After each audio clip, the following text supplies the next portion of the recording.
তো কোলাঘাট গেছিলাম রবিবার, ওটাও ছিল আমাদের একটা সাডেন প্ল্যান। আর আজকে বুধবার আমাদের একেবারে হঠাৎ করে প্ল্যান হচ্ছে, কারণ আমি চলে গেছিলাম পড়াতে। আর এখানে ও অফিস থেকে ফিরেছে, ফ্রেশ হয়েছে, খাওয়া দাওয়া করেছে, তারপরে বেরিয়েছে।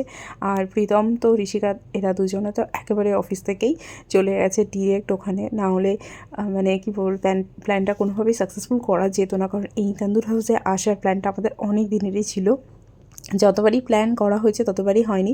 কিন্তু এরকম আমাদের হুট করে কোনো প্ল্যান ঠিক হলে সেখানে চলে যাওয়া হয়, না হলে সেইভাবে আর কার্যকরী কোনো দিনই হয় না, ওই হচ্ছেই হয়। তো এখন দেখছো ঘড়িতে 9টাই বাজে। তবে এত তাড়াতাড়ি খাওয়ার অভ্যেস নেই, কিন্তু কী করবো, খেতে তো হবেই। আর তার উপর আমার ভীষণ শরীর খারাপ। গতকালকে এত জ্বর ছিল যে আমি পড়াতে যেতেই পারিনি, সারাদিন করে শুয়েই ছিলাম।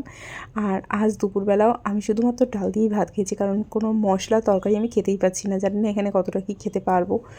আর ওষুধ খাচ্ছি, তো দেখা যাক। তো তাও চলে এসেছি, ঘুরতে যাওয়ার নাম কি ছাড়া যায়।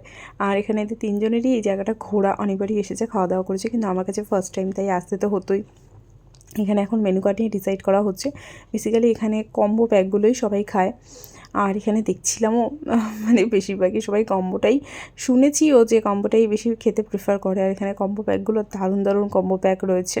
তো তোমাদের সাথে জাস্ট একটু শেয়ার করলাম, তোমরা কখনো গিয়ে খেয়ে দেখতে পারো, সত্যিই খুব ভালো খেতে।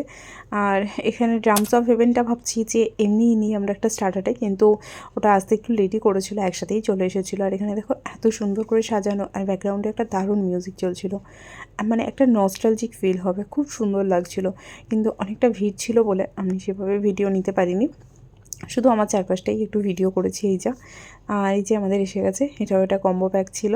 এখানে বেসিক্যালি কাবাবটাই বেশি ছিল।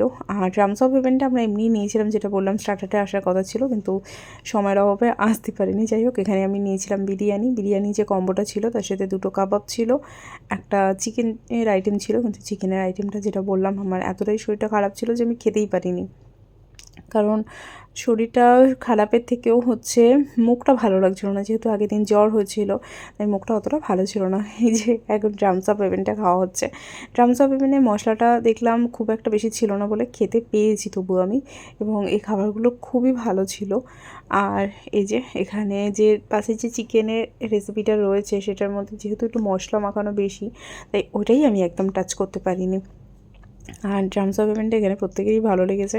এখানে একটা ডিমের পোচ দেওয়া হয়েছে, তো সেটা নিয়েই আর কি ও কাকে ভাগ দেবে সেটা নিয়ে আর কি ভাবছে। তো যাই হোক, আমাদের খাওয়া দাওয়া কমপ্লিট হয়ে গেছে। আমরা বেশ অনেক দিন পর একসাথে সবাই মিলে গল্প করলাম।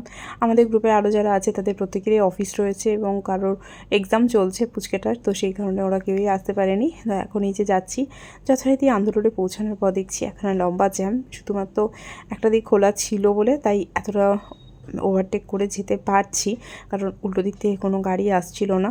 আর এই লরির পিছনে যদি আমরা ওভারটেক করে না যাই, তাহলে বুঝতেই পারছো কখন বাড়ি পৌঁছাবো। তো যাই হোক, আজকের মতন ব্লগ এখানেই শেষ করছি। টাটা।